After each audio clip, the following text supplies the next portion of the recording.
Bonjour à tous et bienvenue dans cette nouvelle vidéo. En faisant le montage, je me suis rendu compte qu'il n'y avait pas d'intro. Oui, j'étais pas très bavard, on avait beaucoup de galères à cette époque-là. Ceux qui nous suivent sur Instagram sauront pourquoi. Bref, pour vous, ça commence avec un petit peu de casse. Il y avait le local du chauffe-eau, la salle de bain, les WC, on casse toutes les cloisons. Mais vous inquiétez pas, après, on reconstruit.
Bon, en ce moment, j'avance pas mal, mais je vous explique pas grand-chose, donc je vais essayer de vous faire un petit résumé rapide. Donc là, dans le couloir, j'avais déjà prévu de replaquer ce mur parce qu'il fallait changer des encadrements de porte, etc.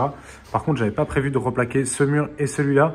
Mais vu qu'il y a il y avait zéro isolant dans les murs, bah, c'était quand même mieux d'en mettre. D'autant plus que les murs, franchement, ils étaient vraiment dans un sale état. Donc de toute façon, il fallait les reprendre entièrement en termes d'enduit. Là-bas, ça a aussi permis de repositionner le bouton poussoir, enfin de positionner ce qu'il n'y en avait pas. Donc là, dans le couloir avec salle d'attente, il y a 4 boutons poussoir.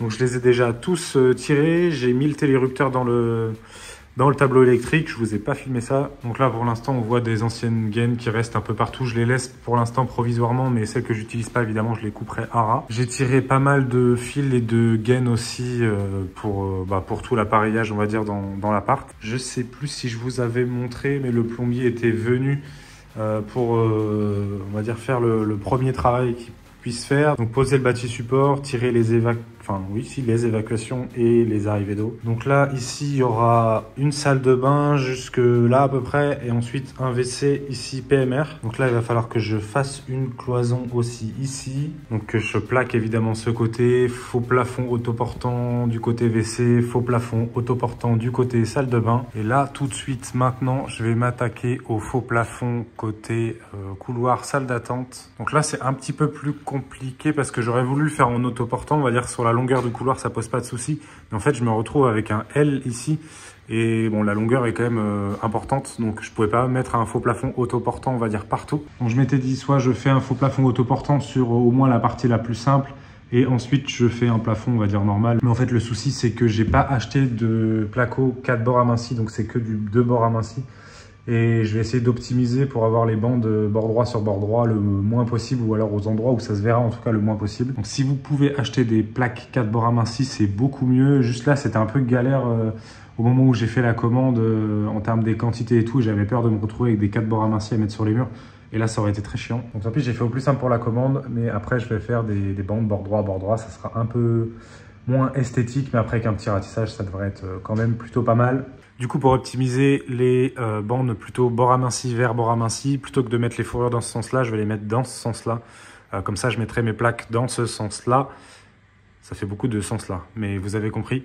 Et du coup, j'aurai bord aminci sur toute la partie couloir au moins. Et ce qui fait que je devrais me retrouver avec 2 ou 3 maximum bord plat sur bord plat. Mais ici, c'est l'entrée, c'est l'endroit où on a le moins de recul, que vraiment dans le couloir, on peut avoir beaucoup de recul comme on est ici. Et là, ça se verrait beaucoup plus. Donc, une fois que j'aurai fait le raillage de tout ce faux plafond, toutes les gaines, là, je vais pouvoir les passer et les emmener vers le tableau électrique. Et ensuite, plaquage. Donc, je pense pas que je mettrai d'isolant dans le faux plafond. Il va vraiment être tout petit. On essaye d'optimiser un petit peu les coûts quand même. Même si c'est dur pour moi, parce que j'aime bien comment c'est bien fait avec de l'isolant, etc. Mais là, bon, ça sert pas forcément à grand chose d'isoler. J'ai vu qu'il y avait beaucoup de professionnels, même des bons professionnels qui isolaient pas forcément tous les faux plafonds. Surtout quand c'est des faux plafonds, on va dire, techniques comme ça. C'est pas un faux plafond d'isolation, on va dire. Bon, je viens de compter, il reste 25 plaques de placo, donc à mettre dans tout l'appart. C'est du boulot, hein. Allez, on attaque maintenant.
Le faux plafond est bien fixé, je pense qu'avec toutes les fixations, il ne devrait pas bouger dans le temps. Si vous avez été attentif, j'ai rajouté un petit écrou au-dessus pour vraiment verrouiller que la tige filetée elle ne se desserre pas s'il y a vraiment des petites vibrations quoi.